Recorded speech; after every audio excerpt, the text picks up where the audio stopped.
The autumn rain tapped against my apartment window like impatient fingers, matching the frantic rhythm of my own as I typed on my phone. The dim glow from my screen illuminated the dark circles under my eyes. Souvenirs from 3 sleepless nights caring for Emma, my feverish 4-year-old daughter who finally slumbered in the next room. I tucked myself deeper into the worn cushions of my secondhand couch, the faint scent of baby powder and discount fabric softener enveloping me like a familiar embrace. My dark skin was a stark contrast to the pale cushions, and I suddenly felt very visible, very exposed. "Please, just one more extension," I whispered to myself as I composed a text to Mike, my ex and Emma's perpetually absent father. 3 months behind on child support and suddenly unreachable when the rent came due. I needed to remind him that our daughter existed, that we were drowning. The radiator in the corner clanked and sputtered, fighting a losing battle against October's chill that seeped through the thin walls of our 2-bedroom walk-up. "Emma needs medicine. Rent due tomorrow. You promised $1,200 this week. Please respond." I hit send, then immediately followed with another message. My desperation making me reckless. "I know you got that money from the Al-Jafali job. Don't make me call them directly." An empty threat. I knew nothing about Mike's employers beyond the name he'd mentioned during our last screaming match, when he'd sworn he was about to come into serious money from some job for people called Al-Jafali. Just another broken promise from a man who specialized in them. I set my phone down and pressed my palms against my temples, willing away the headache that had taken up permanent residence there. The light flickered overhead, another reminder of all the things in my life hanging by a thread. That's when my phone buzzed, an unexpected response. My heart leapt as I fumbled for it, almost dropping it between the cushions. But instead of Mike's usual excuses, 3 words appeared on my screen that sent ice through my veins. "Who is this?" A different number. Not Mike's. In my exhaustion, I'd tapped the wrong contact. Someone whose number I didn't even recognize. Probably a wrong number I'd saved at some point. I quickly typed an apology. "Sorry. Wrong person. Please ignore." The response was immediate. "What Al-Jafali job?" My stomach clenched. I should have left it alone, but exhaustion had worn away my better judgment. I typed, "Nothing. My ex works for someone with that name. My mistake. Your name." Now, the demanding tone made my fingers hover uncertainly over the screen. Something felt wrong. Dangerous, even. I hesitated, then replied. "This was just a mix-up. I'm sorry to bother you." 3 dots appeared, disappeared, then reappeared. Address. It wasn't a question. My hands began to tremble as I set the phone down without responding.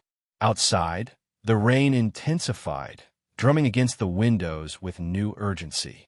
I pulled my cardigan tighter around my shoulders and moved to check on Emma, needing the comfort of her peaceful breathing. Her fever had broken finally. Small mercies. I brushed damp curls from her forehead and adjusted her unicorn nightlight, casting a soft lavender glow across her flushed cheeks. Back in the living room, my phone buzzed again and again and again. I approached it like it might bite, reading the messages without picking it up. "I already know who you are, Sophia Ellis." My full name stared back at me from the screen. I hadn't given my name. 1422 Westbrook Avenue, apartment 3B. My address. My breath caught in my throat. "Your daughter is feeling better." The phone slipped from my suddenly numb fingers, clattering to the floor. How could they possibly know about Emma? About her illness? I snatched it back up, hands shaking so badly I could barely hold it. My mind raced through possibilities. Was this Mike playing some twisted game? Had I stumbled into something dangerous? My ex had always been secretive about his work, but I'd assumed it was just another of his lies. I peeked through the blinds, half expecting to see someone watching from the street below. The rain-slicked asphalt reflected the amber glow of street lights. Empty except for parked cars. I was being paranoid. Had to be. Then I saw it. A black SUV, gleaming despite the downpour, pulling up to the curb directly in front of my building. Its headlights extinguished, but the engine remained running, exhaust forming ghostly tendrils in the cold air as I watched, transfixed. Another identical vehicle appeared, parking behind the first, then another from the opposite direction. Within minutes, 5 black SUVs had surrounded my building, forming an ominous perimeter. My phone buzzed in my hand, another message, coming up. Not a question or a request, a statement of fact. I backed away from the window, heart hammering against my ribs. The building's front door buzzer didn't work. Hadn't for months. But in that moment, I knew it wouldn't matter. The kind of person who could discover my name, my address, my daughter's condition within minutes of a mistaken text wouldn't be stopped by a broken buzzer. I considered calling the police, but what would I say? That I'd accidentally texted someone who now knew too much about me? That expensive cars were parked legally on a public street? That I was scared of a threat that existed only in my imagination? Heavy footsteps echoed in the stairwell, unhurried but purposeful. I glanced at my apartment door, at its flimsy chain lock and cheap deadbolt. It might as well have been made of paper. The footsteps stopped outside my door. Silence stretched for 3 heartbeats, then 4. No knock came. Instead, my phone lit up with another message. Open the door, Sophia. I clutched the phone to my chest, backing toward Emma's room. I should wake her, hide her somewhere. But where? We were 3 floors up. No fire escape, no back exit. A soft knock finally came. So controlled and measured, it somehow frightened me more than a pounding fist would have. My phone buzzed again. I'm not here to hurt you or Emma, but we need to talk about Michael. Michael, not Mike. No one called him Michael except his mother. Against every instinct screaming for me to run, I found myself moving toward the door. Survival mode had kicked in, and somehow I knew that whatever waited on the other side wasn't something I could escape. Better to face it head-on than be hunted. My hand hovered over the deadbolt. One turn, and I would come face to face with whatever nightmare Mike had dragged us into. One turn, and everything would change. I opened the door. The hallway light silhouetted him, casting his face in shadow while illuminating mine. I could see only the outline of broad shoulders in an impeccably tailored suit, the subtle gleam of an expensive watch, the controlled rise and fall of his chest. He smelled of cedar and leather and something metallic, like power distilled into a scent. Behind him stood another man, larger, with hands clasped before him and eyes that never stopped moving, assessing. The first man stepped forward just enough for the dim light from my apartment to reveal his features. Sharp cheekbones, a strong jaw darkened by a short, neat beard, and eyes so dark they seemed to absorb the light, calculating, measuring, seeing everything. Sophia Ellis, he said, his voice a low, cultured baritone that sent warning signals racing along my spine. Not a question, another statement of fact. I believe we need to discuss your relationship with Michael Donovan. I gripped the doorframe for support, my knees threatening to buckle. Who are you? His lips curved into something too knowing to be called a smile. My name is Omar Al-Jafali, and your ex-boyfriend has stolen something very valuable from my family. In that moment, I realized my desperate text hadn't just reached the wrong number. It had reached the exact wrong person in the entire city. The Arab millionaire Michael had robbed, the man whose name I'd so carelessly dropped. And now he was at my door with black cars surrounding my building and men who moved like shadows, all because of one mistaken text that had sealed my fate. I tried to close the door, a reflexive, futile gesture. His hand shot out, palm flat against the wood, stopping it with effortless strength, not forcing it open wider, just preventing my retreat. That would be unwise, he said quietly. His eyes flicked past me into the apartment. Your daughter is sleeping. Let's keep it that way, shall we? The mention of Emma from his lips made my blood run cold. It was one thing to see her name in a text, another entirely to hear this dangerous man acknowledge her presence just rooms away. I don't know anything about what Mike did, I whispered, hating the tremor of my voice. We've been separated for almost a year. He barely visits Emma. Omar's gaze remained fixed on mine, searching for lies. Yet, you know enough to mention my name, to threaten him with it. It was just a name he dropped once. Said he was working a job for someone important. I was desperate. My voice broke. He owes child support. Rent's due. I was bluffing. Something shifted in his expression, not softening exactly, but recalculating. The bodyguard behind him received a call. murmuring responses too low for me to hear. "May I come in?" Omar asked, though it wasn't really a question. "Unless you'd prefer to have this conversation where your neighbors might overhear." As if summoned by his words, a door down the hall creaked open. Mrs. Abernathy, the retired nurse who sometimes watched Emma for me, peeked out, her eyes widening at the sight of two imposing men at my door. "Everything all right, Sophie?" she called, her voice wavering but determined. Omar turned slightly, offering her a practiced, charming smile that transformed his entire demeanor. Suddenly non-threatening. "Just bringing Sophia some paperwork from the office. Sorry to disturb you so late, ma'am." Mrs. Abernathy hesitated, glancing between us. I forced a smile. "It's fine, Mrs. A. Thank you." She nodded uncertainly before retreating, the click of her lock echoing in the hallway. "Office paperwork," I said flatly when we were alone again. "Is that what you call this?" "Seemed better than your ex stole from me, and now I'm here to collect," he replied, voice low. "Now, may I come in? I promise you, and Emma will be safer if you cooperate." The threat was velvet-wrapped, but unmistakable. I stepped back, allowing him into my small apartment. His presence immediately seemed to shrink the space, as if the air itself made way for him. The bodyguard remained outside, positioning himself beside my door. "Anton will ensure we're not disturbed," Omar explained, noting my glance at the man now guarding my apartment. He surveyed my living room, the shabby furniture, the basket of unfolded laundry, Emma's scattered toys, with an unreadable expression. "Tell me what Mike took," I said, folding my arms across my chest, trying to reclaim some control in a situation that was spiraling beyond my grasp, "and why you think I would know anything about it." Omar unbuttoned his suit jacket, a casual gesture that nonetheless made me acutely aware of the gun I was certain he carried, and met my eyes with unsettling directness. Michael Donovan didn't just take money from me, Sophia. He took information that could get people killed, including potentially his own daughter. If you enjoyed this first part of She Texts the Arab Millionaire by mistake, don't forget to like and subscribe to see what happens when Sophia faces the powerful Omar Al-Jafali. Will she protect her ex, or will she choose her daughter's safety? Hit that notification bell to find out in the next installment. Script continuation modified.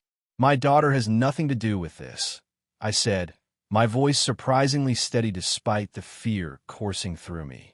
I positioned myself between Omar and the hallway leading to Emma's room. A futile gesture against someone who clearly had resources I couldn't begin to comprehend. Omar remained standing, his presence dominating my small living room. "I'm afraid that's where you're wrong." The moment Michael decided to betray me, everyone connected to him became involved. He gestured toward the couch. "Sit down, Sophia. This will be easier if we're both comfortable."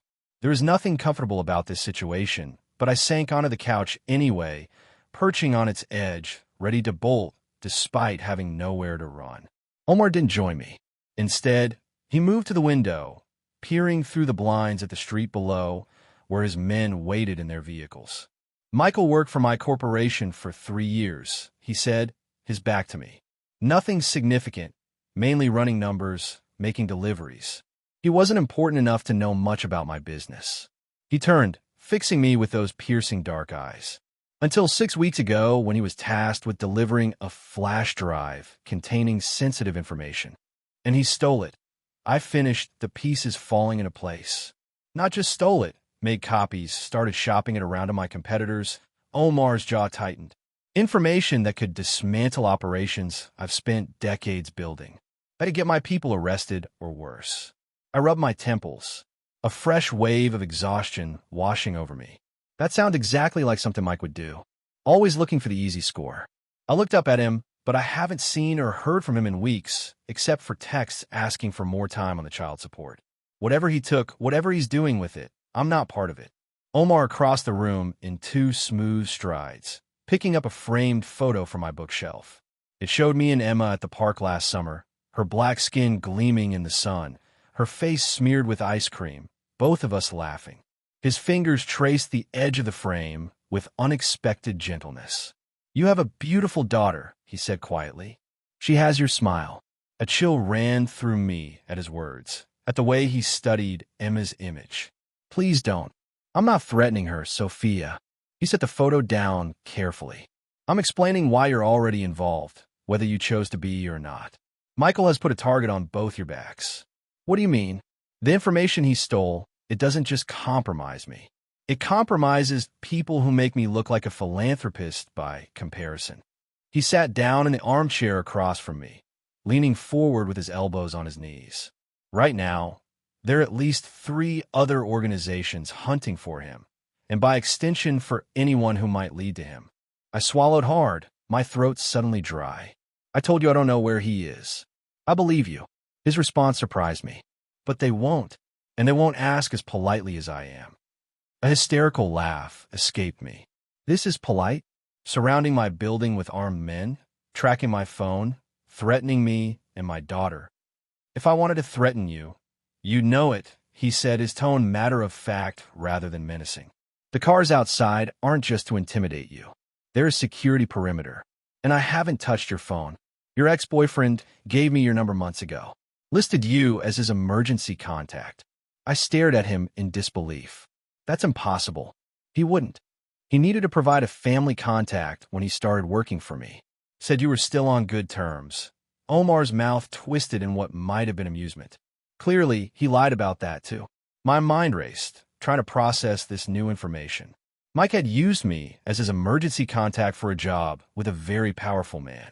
The absurdity of it would have been laughable if it weren't so terrifying. As for knowing about your daughter's illness, Omar continued, you've been filling prescriptions at West Side Pharmacy. My holdings own that entire commercial block. I hugged myself tighter, feeling exposed.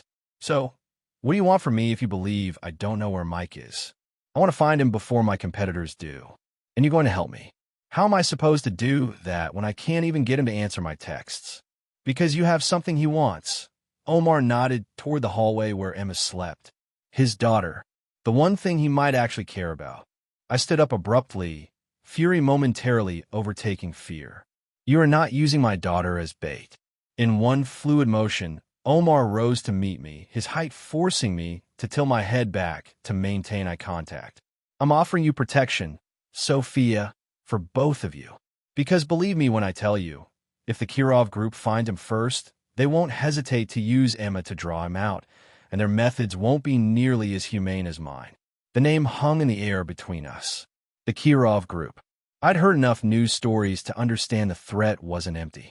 What exactly are you proposing? I asked, hating how my voice shook. You and Emma come with me tonight. I move you to a secure location.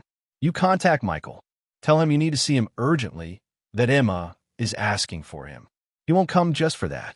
Then tell him whatever will work, that you're in trouble, that Emma is worse, that you found something of his the police would be interested in. Omar shrugged. You know which buttons to push better than I do. And if I refuse? His expression hardened. Then I leave. Take my men with me. Remove the only protection standing between you and people who would use far more persuasive methods to get what they want. My gaze darted to the window, to the black vehicles still waiting outside. They no longer seemed threatening. They seemed like a barrier against something worse. I need to think, I whispered. You have 5 minutes. Omar stepped back, checking his watch. Pack whatever you and Emma need for a few days. Nothing more. As if on cue, a soft cry came from Emma's room. Mommy. Omar's eyes met mine. Go to her. But remember, this isn't just about Michael anymore. It's about keeping your daughter safe. I hurried down the hallway, my heart pounding. Emma was sitting up in bed, her favorite stuffed rabbit clutched to her chest, her forehead glistening with sweat. Hey, sweetheart, I murmured, sitting on the edge of her bed and brushing damp curls from her face. How are you feeling? My throat hurts, she said, her voice raspy. Who's talking out there? Just a friend of Mommy's, I forced a smile. We need to go on a little trip. Okay, just for a few days. Her eyes widened. Like a vacation? Something like that. I opened her dresser, pulling out clothes with shaking hands. We need to pack quickly. Is Daddy coming? The hope in her voice shattered my heart. Despite everything, she still loved him, still asked for him. Maybe, I said, not knowing what else to tell her. We'll see. I helped her dress in jeans and a sweater, packed a small backpack with her essential clothes, medications, and Mr. Flopsy the Rabbit. The whole time, I felt as if I were moving through a dream or a nightmare. This couldn't be happening. I couldn't be packing up my daughter in the middle of the night to go with a man who had just appeared at my door, a man connected to whatever high-stakes criminal activity Mike had gotten himself tangled in. But what choice did I have? When we emerged from the bedroom, Omar was speaking quietly into his phone. He ended the call as soon as he saw us, his expression softening almost imperceptibly when his gaze landed on Emma. She half hid behind me, suddenly shy. "Hello, Emma," he said, his voice gentler than I'd heard it yet. He crouched down to her level. "My name is Omar. I'm going to help you and your mom for a little while." Emma studied him with the unfiltered curiosity only children possess. "Are you a doctor?" "Mommy said I'm still sick." A smile ghosted across his lips. "No, not a doctor. But I know some very good ones who can help you feel better." She seemed to consider this, then nodded solemnly. "Okay, can Mr. Flopsy come too?" "Of course." Omar straightened, meeting my eyes over Emma's head. "Do you have everything?" I held up my hastily packed duffel bag. "Enough for a few days." He nodded once, then spoke into an earpiece I hadn't noticed before. "Bringing them down now. Have the car ready." The bodyguard, Anton, opened the door as we approached. Emma clung to my hand, suddenly apprehensive about leaving our apartment in the middle of the night. I couldn't blame her. Every step felt like I was walking deeper into quicksand. "It'll be okay," I whispered to her, though I had no reason to believe it would be. The hallway was empty as we made our way to the stairs. Omar in front, Anton behind us. Like bookends, I thought hysterically. Or prison guards. "Where are we going?" I asked as we descended the stairs. "Somewhere safe," was all Omar said. Outside, the rain had stopped, leaving the streets slick and gleaming under the streetlights. One of the black SUVs idled directly in front of the building's entrance, its engine a low, powerful hum. A driver held the back door open as we approached. Emma balked at the sight of the imposing vehicle and the stone-faced men surrounding it. "Mommy, I'm scared."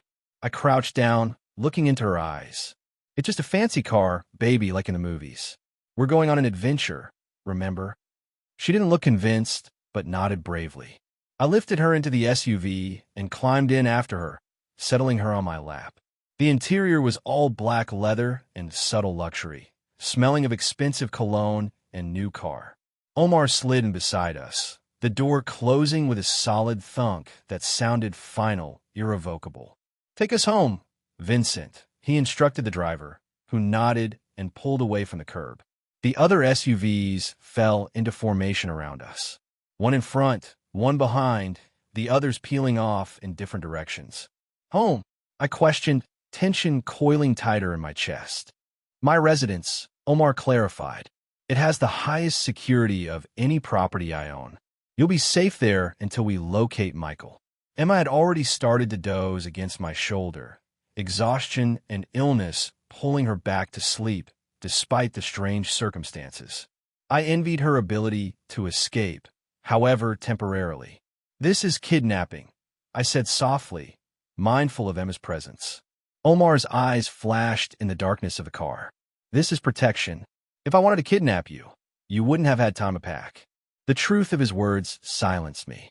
We rode in tense quiet for several minutes.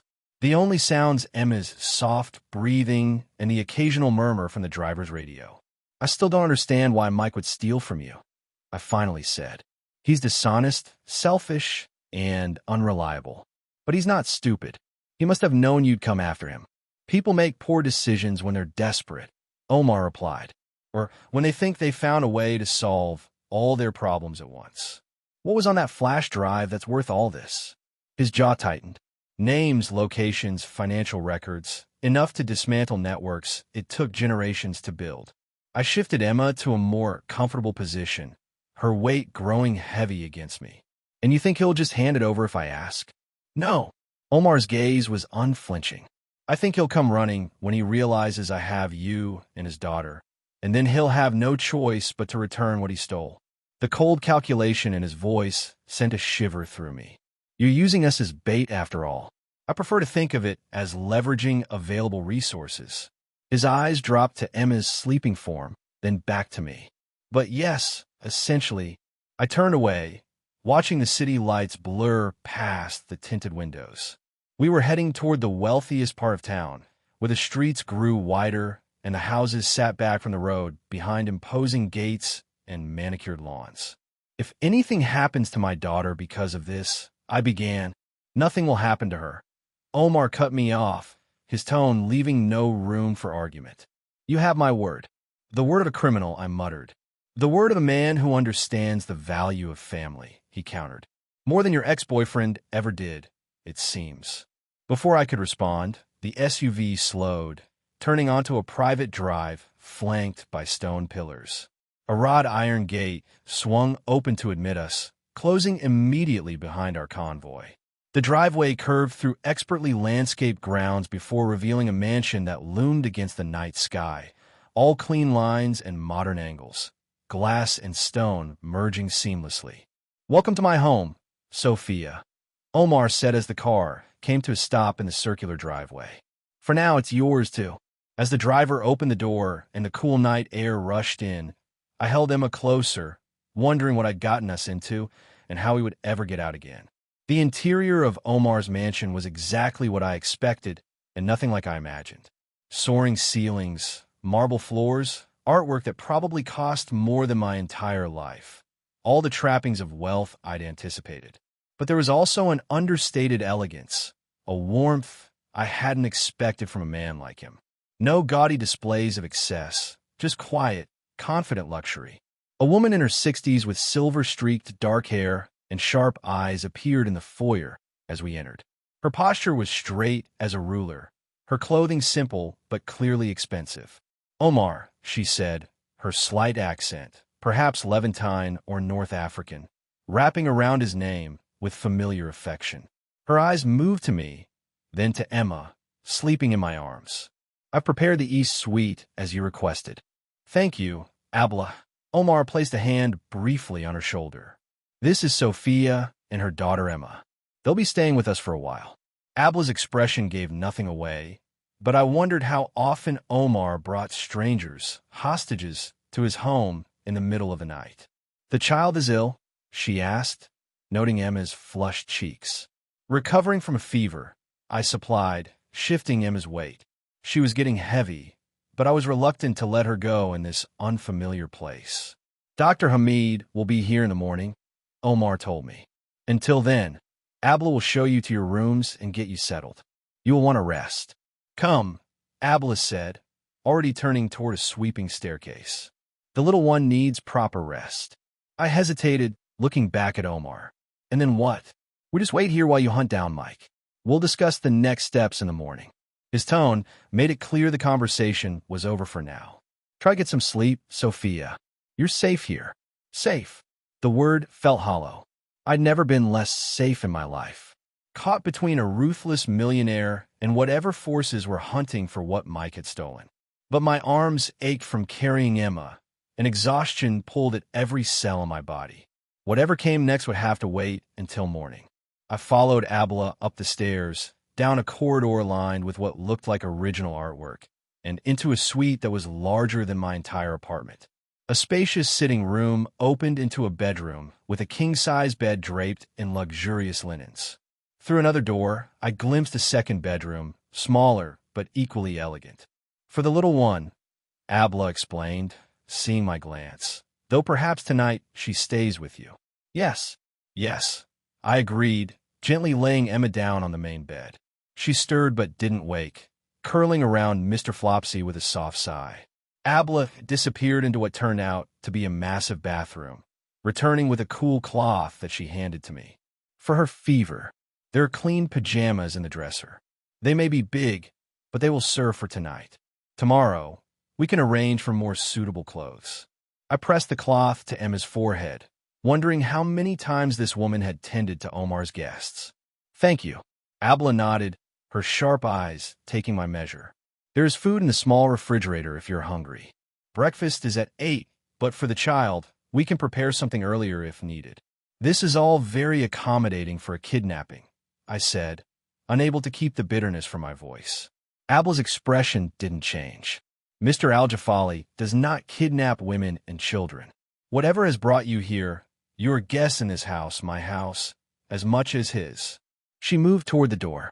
Rest now. Morning comes quickly. After she left, I explored our gilded cage. The suite was luxurious in every detail. Egyptian cotton sheets, plush towels, toiletries that probably cost more than my monthly grocery budget. The windows overlooked manicured grounds illuminated by subtle landscape lighting. And beyond them, a high wall topped with what I suspected was security wiring. No escape there. I changed Emma into a pair of silk pajamas that swallowed her small frame, then found a t-shirt for myself in the dresser.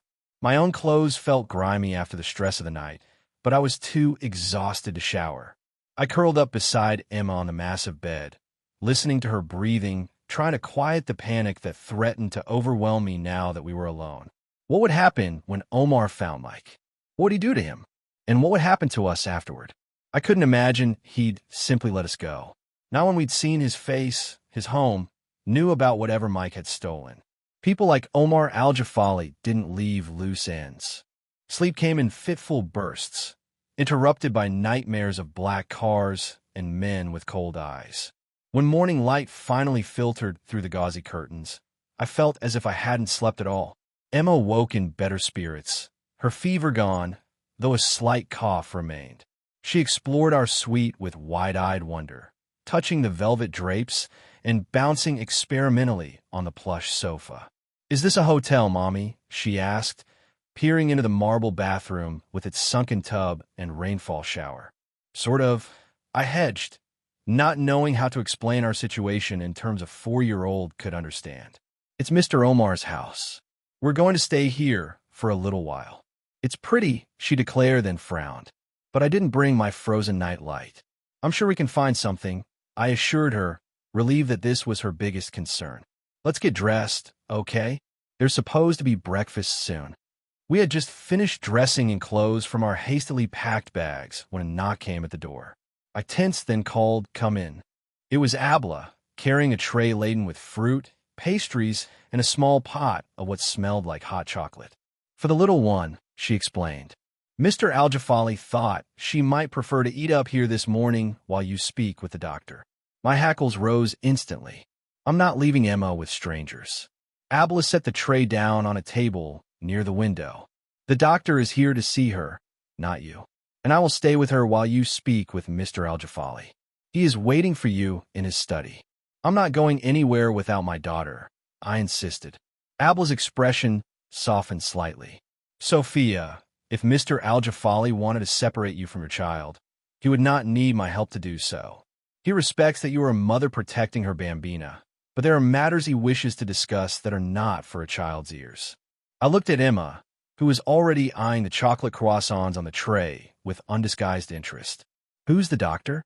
"Dr. Hamid is Mr. Al-Jafali's personal physician. He treats Mr. Al-Jafali's family and his most valued employees."